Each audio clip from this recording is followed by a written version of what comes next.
മോളെ, കഴിഞ്ഞ ദിവസം പാലായിലെ മിണ്ടാമടത്തിൽ പോയിട്ട് നിനക്ക് എന്ത് തോന്നി? ആ ചേച്ചി, എനിക്ക് ഭയങ്കര നല്ല അനുഭവമായിരുന്നു. അവിടെ പോയിട്ട് സിസ്റ്റേഴ്സിൻ്റെ ജീവിതവും അവരുടെ ആ ഒരു പ്രാർത്ഥനാ മനോഭാവവും അതൊക്കെ കണ്ടിട്ട് എനിക്ക് ഒത്തിരി പ്രാർത്ഥിക്കാൻ തോന്നി. പിന്നെ നമ്മുടെ മറ്റു കോൺഗ്രിഗേഷനിലാണേലും സിസ്റ്റേഴ്സിനെയൊക്കെ കാണുമ്പോൾ ഒരു ബഹുമാനവും ഒക്കെ എനിക്ക് എന്നാന്ന് അറിയത്തില്ല, ഭയങ്കര ഒരു ഫീലിംഗ് ആയിരുന്നു. അയ്യോ, അങ്ങനെയാണെങ്കിൽ നമുക്ക് ഒന്നുകൂടെ പോയാലോ? ഇന്ന് പോയാൽ എന്തായാലും നമ്മളിന്ന് ഫ്രീ അല്ലേ? ഓക്കെ, നമുക്ക് പോകാം. അവിടെ ചെന്നാൽ നമുക്കൊരു അസിസ്റ്റന്റ് സുപ്പീരിയർ മദർ ബ്ലെസ്സി ഉണ്ടായിരിക്കും. സിസ്റ്ററിനോട് നമുക്ക് കുറേ കൂടുതൽ കാര്യങ്ങളൊക്കെ ചോദിച്ചറിയുകയും ഒക്കെ ചെയ്യാം. ശരിക്കും എനിക്കും അവരുടെ ലൈഫ് ഇവിടുന്ന് പോയതിന് ശേഷം കുറേ കാര്യങ്ങളൊക്കെ ഞാൻ ചിന്തിച്ചു. കുറച്ച് ദിവസങ്ങൾ ഇവിടുത്തെ കാര്യങ്ങൾ തന്നെയായിരുന്നു എൻ്റെ മനസ്സിൽ. ഇവരുടെ ഒരു ലൈഫ് ശരിക്കും നമുക്ക് ഇമാജിൻ ചെയ്യാനൊന്നും പറ്റില്ലല്ലേ. അത്രയ്ക്ക് ഒരു ആദിമ കാലഘട്ടത്തിൽ സഭയുടെ വളർച്ചയുടെ സമയത്തൊക്കെ ഈ മിഷണറീസിൻ്റെ ഒക്കെ ലൈഫ് ഇതുപോലെ ആയിരുന്നു എന്ന് എനിക്ക് തോന്നി. അധികം ആരാലും അറിയപ്പെടാതെ പ്രാർത്ഥനയിൽ തന്നെ ചെലവഴിക്കുന്ന എത്ര മനോഹരോ അല്ലേ. നമുക്കിന്ന് എന്തായാലും പോകണം. നമുക്ക് പോകാം മോളെ. അമ്മേ, ഈശോ മിശിഹായ്ക്ക് സ്തുതിയായിരിക്കട്ടെ. എപ്പോഴും സ്തുതിയായിരിക്കട്ടെ. എൻ്റെ പേര് ജോസ്മി. ഞാൻ ജീസസ് യൂത്തിൽ ഫുൾ ടൈമർ ആയിട്ട് വർക്ക് ചെയ്യുന്നു. എൻ്റെ പേര് എയ്മി. എൻ്റെ വീട് പാലക്കാടാണ്, പക്ഷേ ഞാനിവിടെ അൽഫോൺസ കോളേജിൽ പഠിക്കുക, ഹോസ്റ്റലിൽ നിന്ന്. ഞങ്ങൾ കഴിഞ്ഞ ദിവസം ഇവിടെ വന്നിരുന്നു. ഇവിടെ മദർ സുപ്പീരിയറിനെ കണ്ടു. ഇവിടുത്തെ ഒരുപാട് വിശേഷങ്ങളും ഒക്കെ ഞങ്ങൾ ഇവിടുത്തെ ജീവിത രീതിയെ പറ്റിയൊക്കെ ഞങ്ങൾ ചോദിച്ചറിഞ്ഞു. അതിനുശേഷം ഞങ്ങൾക്ക് ഒരുപാട് അതിശയം തോന്നി ഇവിടുത്തെ ഒരു ജീവിത സാഹചര്യങ്ങളെ പറ്റിയൊക്കെ ഓർത്തപ്പം. പിന്നീട് ഞങ്ങളത് ഹോസ്റ്റലിൽ ഞങ്ങൾ ഷെയർ ചെയ്യുകയുണ്ടായി. അപ്പം അവർക്കും ഒരുപാട് അത്ഭുതം തോന്നി. ഈ ഒരു കാലഘട്ടത്തിൽ ഇങ്ങനെയൊക്കെ ജീവിക്കാൻ പറ്റുക, ഒരുപാട് പുതിയ ദൈവവിളികൾ ഉണ്ടാവുന്നു. അപ്പോൾ അതിനെപ്പറ്റിയൊക്കെ ഞങ്ങൾ സംസാരിച്ചു. അപ്പോൾ വീണ്ടും ഞങ്ങൾക്ക് കൂടുതൽ കാര്യങ്ങൾ അറിയണമെന്നുണ്ട്. അപ്പം ഞങ്ങൾ അമ്മയോട് ചോദിച്ചു കുറച്ചുകൂടെ കാര്യങ്ങൾ അറിയാനായിട്ട് ആഗ്രഹിക്കുന്നു. അമ്മ, അവിടുത്തെ ഹോസ്റ്റലിൽ നിന്നൊക്കെ ഞങ്ങളുടെ കൂട്ടുകാരൊക്കെ ഒത്തിരി പേര് പ്രാർത്ഥനാ സഹായം ചോദിച്ചിട്ടുണ്ട്. അതൊക്കെ പറയാൻ വേണ്ടിയിട്ട് കൂടിയാണ് ഇന്നത്തെ ഒരു ദിവസം ഞങ്ങൾ ഇവിടെ വന്നിരിക്കുന്നത്. അപ്പോൾ അമ്മേനെ തന്നെ ഞങ്ങൾക്കൊന്ന് പരിചയപ്പെടുത്താമോ? എൻ്റെ പേര് സിസ്റ്റർ മേരി ബ്ലേസി. എൻ്റെ വീട് താന്നിപ്പുഴയാണ്, ഒക്കൽ. അമ്മ ഇവിടെ വന്നിട്ട് ഞാൻ 23 വർഷം കഴിഞ്ഞു ഇവിടെ വന്നിട്ട്. ഇവിടെ വന്നിട്ടെന്ന് വെച്ച് കഴിഞ്ഞാൽ ഞങ്ങൾ വേറെ മഠത്തിലായിരുന്നു, ചേർത്തലയിലായിരുന്നു. അവിടെ നിന്ന് ഇങ്ങോട്ട് വന്നിട്ട് 2 വർഷം കഴിഞ്ഞതേ ഉള്ളൂ. അമ്മേ, ഞങ്ങൾ ഹോസ്റ്റലിൽ ചെന്ന് കഴിഞ്ഞ് ഇവിടുത്തെ കാര്യങ്ങൾ പറഞ്ഞു കൂട്ടത്തിൽ ഞങ്ങൾ ചിന്തിച്ച ഒരു കാര്യമായിരുന്നു ഫോണിൻ്റെ ഉപയോഗം. ഹോസ്റ്റൽ ലൈഫിലാണെങ്കിൽ പോലും ഞങ്ങൾക്ക് എല്ലാ ദിവസവും വീട്ടിലേക്ക് ഫോൺ വിളിക്കാം, ഞങ്ങൾ ഫ്രണ്ട്സിനെ വിളിക്കും. അപ്പം ഈ ഒരു കാലഘട്ടത്തിൽ അത് ഒഴിവാക്കിയുള്ള ജീവിതം ഞങ്ങൾക്ക് സങ്കല്പിക്കാൻ പറ്റില്ല. അപ്പം ഇവിടെ എങ്ങനെയാണ്? വീട്ടിൽ നിന്നും മാതാപിതാക്കന്മാരും ബന്ധുക്കളും അതുപോലെ തന്നെ മറ്റുള്ളവരും ഞങ്ങൾക്ക് ഫോൺ വിളിക്കാറുണ്ട്. ഞങ്ങളുടെ സിസ്റ്റേഴ്സ് എല്ലാവരും ഫോൺ അറ്റൻഡ് ചെയ്യാറുമുണ്ട്. അതുകൂടാതെ പ്രാർത്ഥനാ സഹായത്തിനായിട്ടും നിരവധി പേര് ഫോൺ വിളിക്കാറുണ്ട്. അവരുടെ ആവശ്യങ്ങൾ ഞങ്ങൾ ചോദിച്ചറിഞ്ഞിട്ട് അവരുടെ പേരുകൾ ഞങ്ങൾ ബോർഡിൽ എഴുതി വെച്ച് അവർക്ക് വേണ്ടി ഞങ്ങൾ പ്രത്യേകം പ്രാർത്ഥിക്കുന്നുണ്ട്.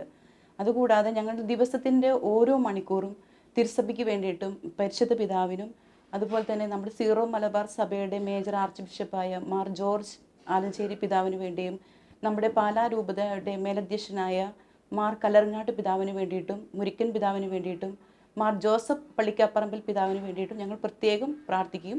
അതുകൂടാതെ പാലാ രൂപതയിലുള്ള ഓരോ വൈദികർക്കും വേണ്ടിയിട്ടും മറ്റു സന്യാസ സഭകൾക്ക് വേണ്ടിയിട്ടും സിസ്റ്റേഴ്സിന് വേണ്ടിയും ഇവിടെ ഞങ്ങൾ പലവിധത്തിലും സഹായിക്കുന്ന ഞങ്ങളുടെ ഉപകാരികൾക്ക് വേണ്ടിയിട്ട് ഞങ്ങൾ പ്രത്യേകം പ്രാർത്ഥിക്കുന്നുണ്ട്.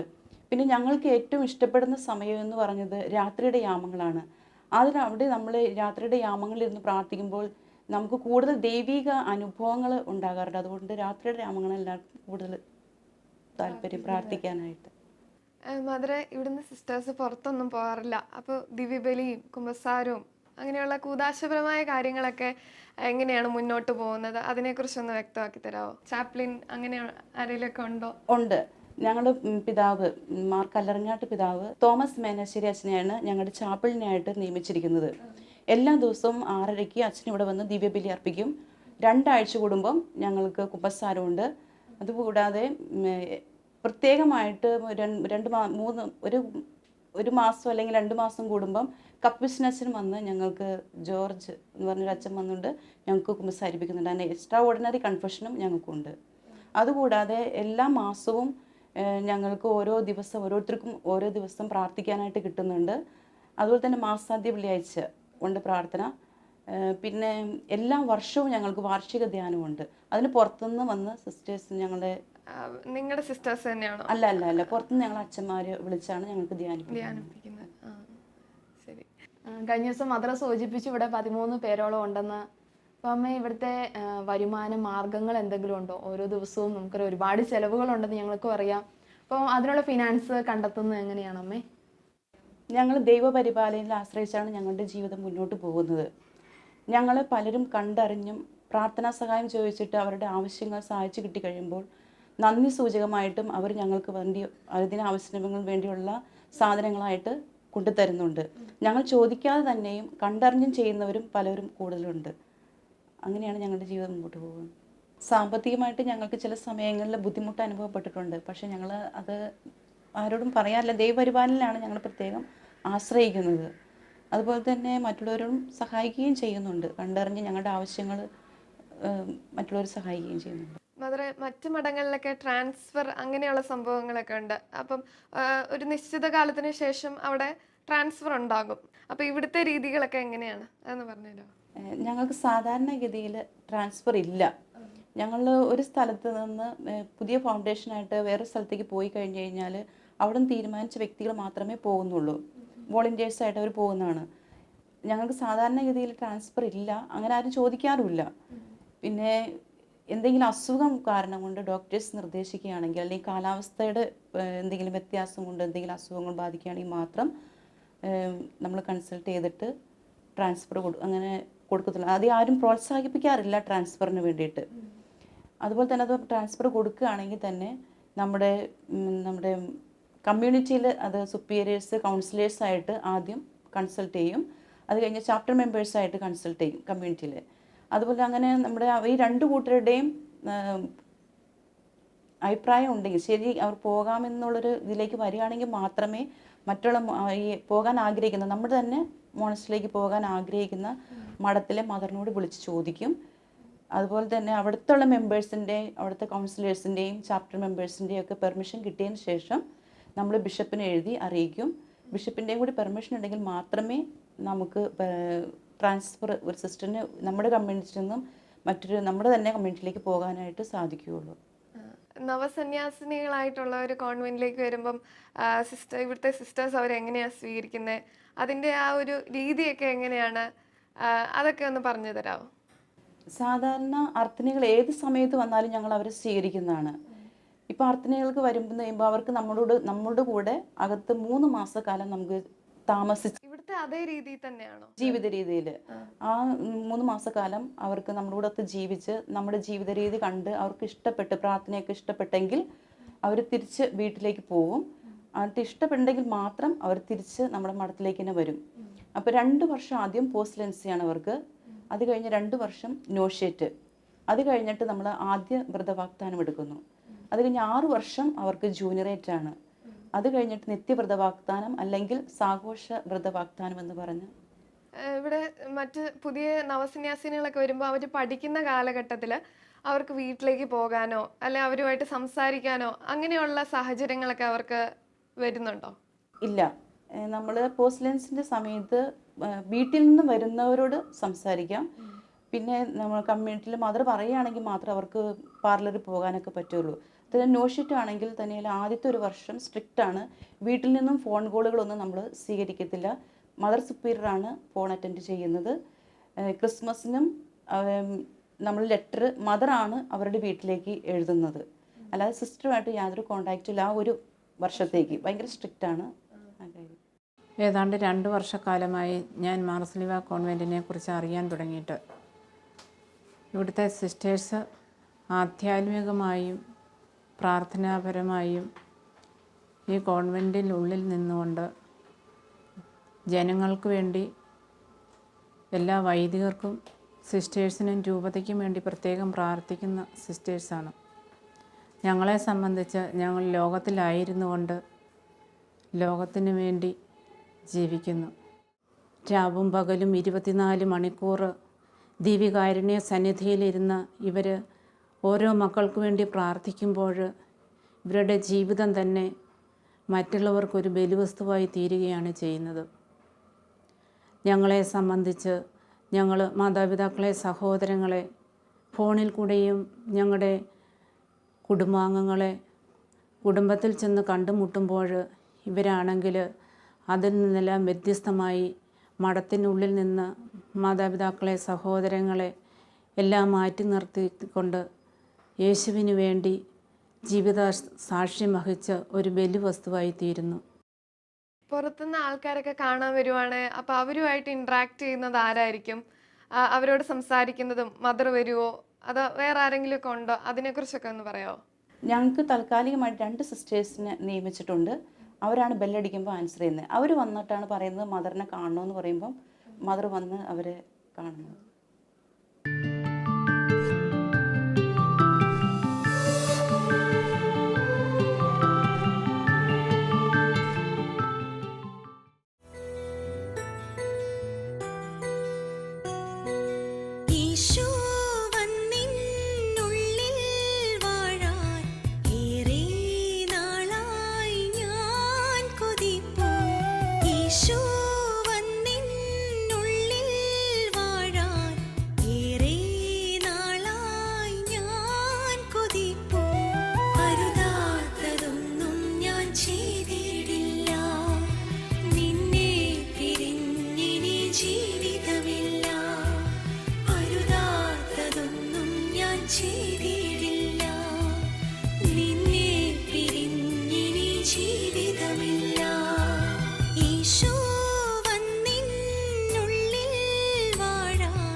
അമ്മേ, മറ്റ് കോൺഗ്രിഗേഷനിലെ സിസ്റ്റേഴ്സ് വ്യത്യസ്ത മേഖലകളിൽ ശുശ്രൂഷ ചെയ്യുന്നവരുണ്ട്, സമൂഹങ്ങളിൽ ഇറങ്ങി പ്രവർത്തിക്കുന്നവരാണ്. അപ്പം അവിടേക്ക് ദൈവവിളികൾ കടന്നു ചെല്ലാനും മറ്റു പുതിയ തലമുറയെ കാണാനും സംസാരിക്കാനും ഒക്കെ അവർക്ക് ഒരുപാട് സാഹചര്യങ്ങളുണ്ട്. പക്ഷെ ഇവിടെ അത് അനുകൂലമായിട്ട് അങ്ങനെ ഒരു സാഹചര്യമില്ല. ഈ ഒരു അവസ്ഥയിൽ ഇവിടേക്ക് പുതിയ അർത്ഥിനികൾ കടന്നു വരുന്നത് എപ്രകാരമാണ്? അതിന് എന്തെങ്കിലും മാർഗങ്ങളൊക്കെ ഉണ്ടോ? ഞങ്ങൾ സാധാരണഗതിയിൽ മറ്റുള്ള സിസ്റ്റേഴ്സിനോട് അച്ഛന്മാരോടൊക്കെ പറയും. പിന്നെ ദൈവവിളിക്കായിട്ട് ഞങ്ങൾ പ്രത്യേകം ഇവിടെ പ്രാർത്ഥന നടത്തുന്നുണ്ട്. ഞങ്ങൾ എല്ലാ മാസത്തിൻ്റെയും 2ാമത്തെ വ്യാഴാഴ്ച ഞങ്ങൾ ദൈവവിളിക്കാണ്ട് പ്രത്യേകം പ്രാർത്ഥിക്കുന്നുണ്ട്. 1 മണിക്കൂർ 7 മണി മുതൽ 8:30 വരെ ഞങ്ങൾ പ്രത്യേകം പ്രാർത്ഥിക്കും. അത് അങ്ങനെ ചെയ്യാറുണ്ട്. മറ്റ് സന്യാസിനി സമൂഹങ്ങളിൽ നിന്നും കോൺഗ്രിഗേഷനിൽ നിന്നും ഒക്കെ സിസ്റ്റേഴ്സ് ഇവിടെ വന്ന് ജോയിൻ ചെയ്യാറുണ്ടോ?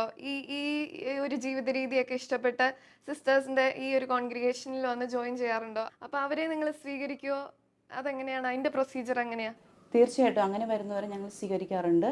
അവർ വന്ന് ഫൈനൽ പ്രൊഫഷൻ കഴിഞ്ഞ സിസ്റ്റേഴ്സ് ആണെങ്കിൽ അവർക്ക് 3 വർഷം ജൂനിയറേറ്റ് കടന്നു പോകണം. ഇപ്പം ഞങ്ങളുടെ ഈ കോൺവെൻറ്റിലേക്ക് PCCയിൽ നിന്നും ഒരു സിസ്റ്റർ വന്നിട്ടുണ്ട്. ആ സിസ്റ്റർ ഇപ്പോൾ ജൂനിയറേറ്റ് 3 വർഷത്തെ ജൂനിയറേറ്റ് ആണ്. അത് കഴിഞ്ഞിട്ട് നമ്മുടെ ഇതിലേക്ക് ചേർന്ന്. ഇവിടെ നിന്ന് മറ്റു കോൺഗ്രിഗേഷനിലേക്ക് സിസ്റ്റേഴ്സ് പോവാറുണ്ടോ? ഇല്ല, അങ്ങനെ ഞങ്ങൾക്ക് പോകാൻ അനുവാദമില്ല. ഇല്ല, സാധാരണഗതിയിൽ ആരും പോയി കേട്ടിട്ടില്ല. പിന്നെ നമ്മുടെ തന്നെ മഠങ്ങളിലേക്ക് മാറ്റം ഇങ്ങനെ ഉണ്ടെങ്കിലേ ഉള്ളൂ. ഇവിടുന്ന് സിസ്റ്റേഴ്സ് വീടുകളിലേക്ക് പോവാറില്ലെന്ന് പറഞ്ഞു. എന്നാൽ പ്രത്യേക സാഹചര്യങ്ങളിൽ, അതായത് മാതാപിതാക്കന്മാർ അസുഖത്തിലൊക്കെ കിടക്കുമോ, അവരെ പരിചരിക്കാനോ കൂടെ നിൽക്കാനോ ഒക്കെ പോകാറൊക്കെ ഉണ്ടോ? മരണാനന്തര ചടങ്ങുകളൊക്കെ ഉണ്ടാകുമ്പോൾ അവിടേക്കൊക്കെ കടന്നു ചെല്ലാനായിട്ടുള്ള ഒരു അനുവാദം ഉണ്ടോ ഇവിടെ നിന്ന്? ഞങ്ങളങ്ങനെ സാധാരണഗതിയിൽ പോകാറില്ല. ഞങ്ങൾക്ക് അനുവാദമില്ല അങ്ങനെ പോകുവാനായിട്ട്. പിന്നെ എക്സ്റ്റേണായിട്ട് ജോലി നിൽക്കുന്ന സിസ്റ്റേഴ്സ്, ഞങ്ങളുടെ എക്സ്റ്റേൺ സിസ്റ്റേഴ്സ് ഞങ്ങളുടെ മാതാപിതാക്കന്മാർ അസുഖമായിട്ട് കിടക്കുമ്പോൾ അവർ പോയി കാണാറുണ്ട്. അതുകൂടാതെ ഞങ്ങളാരും പോകാറില്ല. മരിച്ചു എന്ന് അറിയിച്ചാൽ പോലും ഞങ്ങൾ ക്ലോസ്ഡ് സിസ്റ്റേഴ്സ് ആരും പോകാറില്ല. പുറത്ത് നിൽക്കുന്ന 2 സിസ്റ്റേഴ്സാണ് മരണാനന്തര ചടങ്ങിന് പോകുന്നത്. ഈ ഒരു മഠം ഇവിടെ സ്ഥാപിതമായതിനു ശേഷം ഇവിടുത്തെ സമീപവാസികളുടെ പ്രതികരണമൊക്കെ എന്താ? അവർ നിങ്ങളോട് ഭയങ്കര സ്നേഹത്തിലൊക്കെയാണോ? ഇവിടെ വന്ന് എപ്പോഴും നിങ്ങളെക്കുറിച്ചൊക്കെ അന്വേഷിക്കാറുണ്ടോ? അതിനെക്കുറിച്ചൊക്കെ ഒന്ന് വ്യക്തമാക്കി തരാമോ? സമീപവാസികൾക്ക് ഞങ്ങൾ ഭയങ്കര കാര്യമാണ്. കാരണം ഇടയ്ക്കിടയ്ക്ക് അവരോട് വന്ന് പറയാറുണ്ട്, നിങ്ങൾക്ക് എന്താവശ്യം വേണമെങ്കിലും എന്തുണ്ടെങ്കിലും ഞങ്ങളോട് വിളിച്ച് പറയണം, ഞങ്ങളെ കൊണ്ടാവുന്നതായ എല്ലാ സഹായങ്ങളും ഞങ്ങൾ ചെയ്തു തരാം, എപ്പോഴും വേണമെങ്കിലും ഏത് സമയത്ത് വേണമെങ്കിലും ഞങ്ങൾ വിളിച്ചോളൂ, ഞങ്ങൾ തയ്യാറാണ് ഇവിടെ വന്ന് സഹായിക്കാനെന്ന് ഞങ്ങൾ സമീപവാസികൾ പറയാറുണ്ട്. അതുപോലെ തന്നെ അവിടെ ഇടയ്ക്കിടയ്ക്ക് ഇവിടെ വരികയും ചെയ്യാറുണ്ട്. നമ്മുടെ ഈ കാലഘട്ടത്തിലും കൃപയാൽ തിരഞ്ഞെടുക്കപ്പെട്ടവരുടെ ഒരു ഗണത്തെ നാം കാണാറുണ്ട്. ഇന്ന് ലോകത്തിൽ ഏകദേശം 13,000-ഓളം സമർപ്പിത ഗണമാണ് ഉള്ളത്. അതിൽ 2,000-ഓളം വരുന്ന ക്ലോസ് സ്റ്റേറ്റ് കോൺവെൻറ്റ് അഥവാ മിണ്ടാമഠങ്ങളിലെ സന്യസ്തരാണ്. നമുക്കറിയാവുന്നതുപോലെ പാലാരൂപതയുടെ ഈ പ്രദേശത്ത് 12 പേരടങ്ങുന്ന ഒരു ചെറിയ സമൂഹമാണ് നമ്മളോടൊപ്പം നിരന്തരം പ്രാർത്ഥനയ്ക്കായിട്ടുള്ളത്. ഇവരുടെ പ്രാർത്ഥന ചോദിക്കുവാനായിട്ട് കടന്നു വന്നിട്ടുള്ള പല അവസരങ്ങളിലും ദൈവം എനിക്ക് തിരിച്ചറിവ് നൽകിയിട്ടുള്ള പല സംഗതികളും ഉണ്ടായിട്ടുണ്ട്. ഇവരോട് പ്രാർത്ഥന ചോദിച്ചിട്ട് പോകുമ്പോൾ വലിയ ഒരു അഭിഷേകം നമ്മളെ പിന്തുടരുന്നതായിട്ട് നമുക്ക് മനസ്സിലാക്കുന്നു. ചെയ്യുന്ന ശുശ്രൂഷകളൊക്കെയും കൃപയുടെ അഭിഷേകത്താൽ നിറഞ്ഞതായിട്ടുള്ളതായിട്ട് മനസ്സിലാക്കുവാൻ സാധിച്ചിട്ടുണ്ട്. പലപ്പോഴും ഞാൻ വചന ശുശ്രൂഷയ്ക്ക് പോകുമ്പോൾ ഇവരുടെ പ്രാർത്ഥന ചോദിക്കാറുണ്ട്. അതുപോലെ തന്നെ ഭൗതികമായിട്ടുള്ള ആവശ്യങ്ങൾ, ഓരോരുത്തരുടെയും ഒക്കെ ആവശ്യങ്ങൾ എന്നോട് പറയുമ്പോൾ ഞാൻ ഇവരുടെ മാധ്യസ്ഥം ചോദിക്കാറുണ്ട്. ഇവരോട് ചോദിക്കുന്ന മാധ്യസ്ഥനൊക്കെയും തന്നെയും ദൈവം സ്വർഗത്തിൽ നിന്ന് ഒരു നിക്ഷേപം എടുത്തു കൊടുക്കുന്നത് പോലെ അത് സാധിച്ചു കൊടുക്കുന്നു എന്നുള്ളതാണ് എനിക്ക് തിരിച്ചറിയാൻ കഴിഞ്ഞിട്ടുള്ള ഒരു കൃപയുടെ സംഭവം എന്ന് പറയുന്നത്. പ്രാർത്ഥന ആവശ്യങ്ങളുമായിട്ട് വരാറുള്ളവരൊക്കെ ഏറ്റവും കൂടുതൽ വരുന്നത് അടുത്തുനിന്നുള്ളവരാണോ, സമീപ പ്രദേശങ്ങളിലൊക്കെ താമസിക്കുന്നവരാണോ, അതോ പുറത്തുനിന്നുള്ള ദൂരെ നിന്നൊക്കെ ഉള്ളവരാണോ പ്രാർത്ഥന സഹായങ്ങളൊക്കെ? ദൂരെ നിന്ന് ആൾക്കാരും പ്രാർത്ഥനാ സഹായം ചോദിച്ച് കൂടുതൽ വരുന്നുണ്ട്.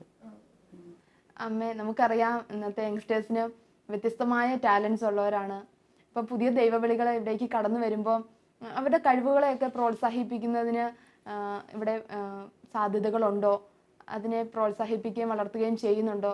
ഞങ്ങൾക്കറിയാം വെളിയിൽ അങ്ങനെ ഒരു സാധ്യത ഇവിടുത്തെ സിസ്റ്റേഴ്സിന് ഇല്ലെന്നറിയാം. അതുകൊണ്ട് തന്നെ ഈ ഒരു കമ്മ്യൂണിറ്റിക്കുള്ളിൽ അതിനെ വളർത്താനായിട്ട് പ്രത്യേക സാഹചര്യങ്ങൾ ഉണ്ടോ? തീർച്ചയായിട്ടും. നമ്മൾ ക്ലോയിസ്റ്റേഡ് ജീവിതത്തിലേക്ക് പ്രവേശിച്ചു എന്ന് ഓർത്തുകൊണ്ട് നമ്മുടെ കഴിവുകൾ കുറഞ്ഞു പോകുന്നില്ല. അവരുടെ കഴിവുകൾ എന്താണെന്ന് വെച്ച് കഴിഞ്ഞാൽ അത് ഒരു പക്ഷേ അവർക്ക് പാടാനുള്ള കഴിവുകളായിരിക്കാം. അത് നമ്മുടെ കമ്മ്യൂണിറ്റിയിൽ ഉപകാരപ്രദമാക്കുന്നതായിരിക്കും. ചിലവർക്ക് പടം വരയ്ക്കാനുള്ളതാണെങ്കിൽ അതിനുള്ള കഴിവുള്ള സാഹചര്യങ്ങൾ കമ്മ്യൂണിറ്റിയിലുണ്ട്. പിന്നെ തയ്യലുണ്ട്, ഞങ്ങളുടെ സിസ്റ്റേഴ്സ് തയ്ക്കുന്നുണ്ട്.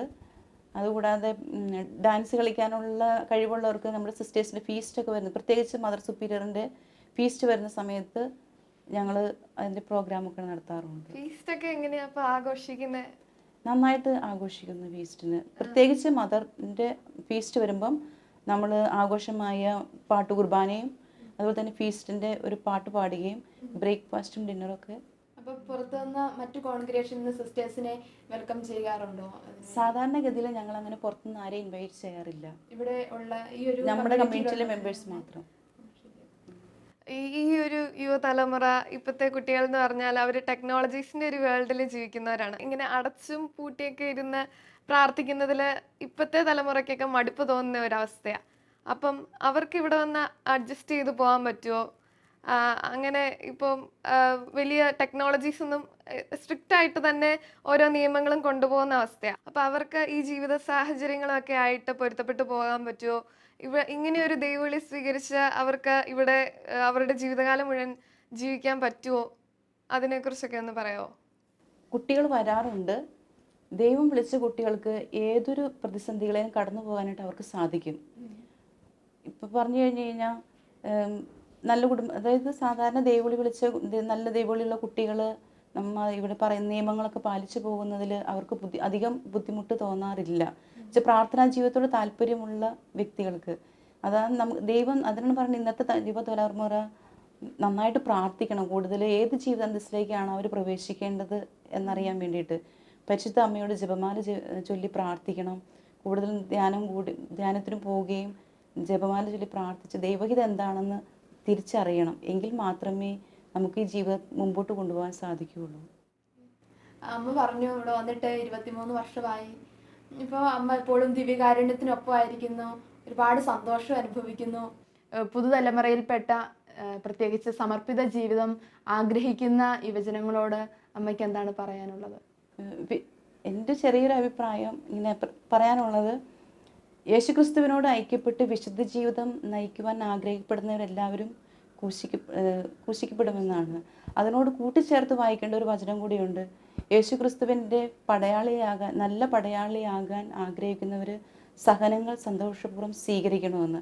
അപ്പോൾ ഈ ജീവിതത്തിലുണ്ടാകുന്ന നമ്മുടെ സഹനങ്ങളൊക്കെ നമുക്ക് സന്തോഷപൂർവ്വം സ്വീകരിക്കാനായിട്ട് സാധിക്കണം. അതിന് നമ്മൾ ഒത്തിരി സമയം പ്രാർത്ഥനയ്ക്കായിട്ട് ചെലവഴിക്കണം. എങ്കിൽ മാത്രമേ അതിന് സാധിക്കുകയുള്ളൂ. ദിവ്യകാരുണ്യ ആരാധനയ്ക്കാണല്ലോ ഈ സമൂഹത്തിൽ ഏറ്റവും കൂടുതൽ പ്രാധാന്യം കൊടുക്കുന്നത്. അപ്പോൾ അതിൻ്റെ ഒപ്പം മരിയ ഭക്തിയോടുള്ള പ്രാധാന്യം എങ്ങനെയാണ് ഇവിടെ നടത്തി പോകുന്നത്? അതിനെക്കുറിച്ചൊന്ന് പറയാമോ?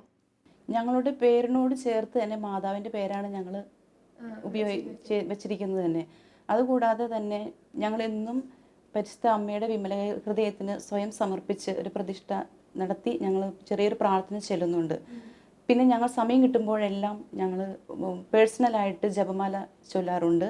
മറ്റുള്ളവരുടെ നിയോഗങ്ങൾക്ക് വേണ്ടിയിട്ട് ജപമാല ചൊല്ലി പ്രാർത്ഥിക്കാറുണ്ട്. അതുപോലെ തന്നെ കമ്മ്യൂണിറ്റിയിലും ഞങ്ങൾ എല്ലാവരും ഒരുമിച്ച് ജപമാല ചൊല്ലി പ്രാർത്ഥിക്കുന്നുണ്ട്. പിന്നെ മാതാവിൻ്റെ പ്രത്യേക ദിവസങ്ങൾ ഉണ്ട്. അതായത് December 8 ഫീസ്റ്റിനൊക്കെ വരുമ്പോഴും ഫാത്തിമ മാതാവിൻ്റെ പെരുന്നാൾ വരുന്ന ദിവസങ്ങളൊക്കെ ഞങ്ങൾ മഠത്തിന് ചുറ്റും മാതാവിൻ്റെ രൂപം വഹിച്ചുകൊണ്ട് പാട്ട് പാടിക്കൊണ്ട് ജപമാല ചൊല്ലി പാടിക്കൊണ്ട് ഞങ്ങൾ ചുറ്റും നടന്ന് പ്രാർത്ഥിക്കാറുണ്ട്. അമ്മ, ഇന്നും ഞങ്ങളോട് വന്നപ്പോൾ ഒരുപാട് കാര്യങ്ങൾ ഞങ്ങൾക്ക് മനസ്സിലാക്കാൻ സാധിച്ചു. ഞങ്ങൾക്ക് ഉള്ളിലൊരു പ്രത്യേക ആനന്ദം അനുഭവിക്കാൻ പറ്റുന്നുണ്ട്. ഇനി ഞങ്ങൾക്ക് ഇവിടെ വരണമെന്ന് ആഗ്രഹമുണ്ട്. ഒരുപാട് സന്തോഷം തോന്നുന്നുണ്ട്. ഞങ്ങൾ ഹോസ്റ്റലിൽ തിരിച്ച് ചെല്ലുമ്പം കൂട്ടുകാർ ചോദിക്കും ഇവിടുത്തെ കാര്യങ്ങൾ എങ്ങനെയാണെന്നൊക്കെ. അപ്പം ഞങ്ങൾക്ക് പറയാൻ ഒരുപാട് കാര്യങ്ങളുണ്ട്. നല്ലൊരു ബന്ധം ഈ ഒരു ചുരുങ്ങിയ സമയത്തിനുള്ളിൽ ഞങ്ങൾക്ക് സ്ഥാപിക്കാൻ സാധിച്ചു. ദൈവത്തിന് ഒരുപാട് നന്ദി പറയുന്നു. ഒത്തിരി സന്തോഷമുണ്ട് ഇന്ന് വരാനും. അമ്മ ഒരുപാട് സമയം ഞങ്ങൾക്ക് വേണ്ടിയിട്ട് ചിലവഴിച്ചു. വളരെ ലളിതമായിട്ട് തന്നെ ഞങ്ങളോട് എല്ലാ കാര്യങ്ങളും പറഞ്ഞു തന്നു. അപ്പം ഇനിയും ഞങ്ങൾ വരും ഞങ്ങൾക്ക് അവസരം കിട്ടുകയാണെങ്കിൽ. അപ്പോൾ അമ്മയ്ക്ക് ഒരുപാട് പ്രത്യേകം നന്ദി അറിയിക്കുകയാണ്. അമ്മ ഈ ഒരു സമയം കണ്ടെത്തി ഞങ്ങളോട് സംസാരിച്ചതിനെ ഓർത്ത് നന്ദി പറയുന്നു. താങ്ക് യു അമ്മ.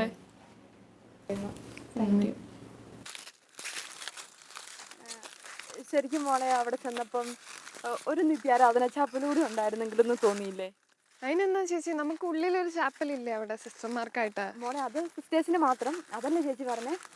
നമുക്ക് വെളിയിൽ നിന്ന് വരുന്നവർക്ക് പ്രാർത്ഥിക്കാനൊക്കെ, പ്രത്യേകിച്ച് ഇവര് പ്രാർത്ഥിച്ചു കഴിഞ്ഞിട്ട് നന്ദി പറയാനായിട്ട് ഒരുപാട് പേര് തിരിച്ചു വരുമല്ലോ. അപ്പം അവർക്ക് കുറച്ചു നേരം ഇരുന്ന് പ്രാർത്ഥിക്കാനും ഒക്കെ ആയിട്ട് ഒരു ചാപ്പൽ ഉണ്ടായിരിക്കണമെന്ന് എനിക്ക് തോന്നി. അതിന് ചേച്ചി, വലിയ പള്ളിയൊക്കെ പണിയണമെങ്കിൽ അതിന് ഒത്തിരി പൈസ വേണ്ട. ഇവരുടെ കയ്യിൽ അത്രയും പൈസയൊന്നും ഇല്ലല്ലോ. ഇവർക്ക് വേറെ വരുമാന മാർഗമൊന്നും ഇല്ലല്ലോ. മോളെ, അവര് പ്രാർത്ഥിക്കുന്നത് സഭയ്ക്കും ലോകത്തിനും വേണ്ടിയല്ലേ. അപ്പം അവരെ കൊണ്ട് ഏറ്റവും ഉപകാരം നമുക്ക് ഓരോരുത്തർക്കും. അത് ശരിയാ. ഹെൽപ്പ് ചെയ്യേണ്ടത് നമ്മൾ തന്നെയല്ലേ.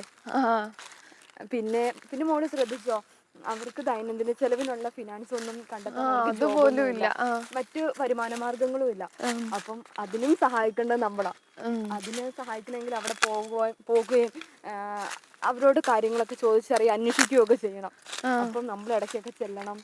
പ്രത്യേകിച്ച് ഈ ഒരു സ്ഥലത്ത് പരിസരത്തുള്ള ആളുകളൊക്കെ ഇടയ്ക്ക് ചെല്ലുകയും അവരുടെ ആവശ്യങ്ങളൊക്കെ അന്വേഷിക്കുകയൊക്കെ ചെയ്യണം. അപ്പം നമുക്ക് ചെയ്യാൻ പറ്റുന്ന ഇപ്പം നമുക്ക് പ്രാർത്ഥിക്കുക. പിന്നെ നമുക്കിങ്ങനെ എന്തെങ്കിലുമൊക്കെ മാർഗങ്ങളിലൂടെ അവരെ ഹെൽപ്പ് ചെയ്യാൻ പറ്റുമോ എന്ന് അന്വേഷിക്കുക. അതൊക്കെ ഉള്ളൂ.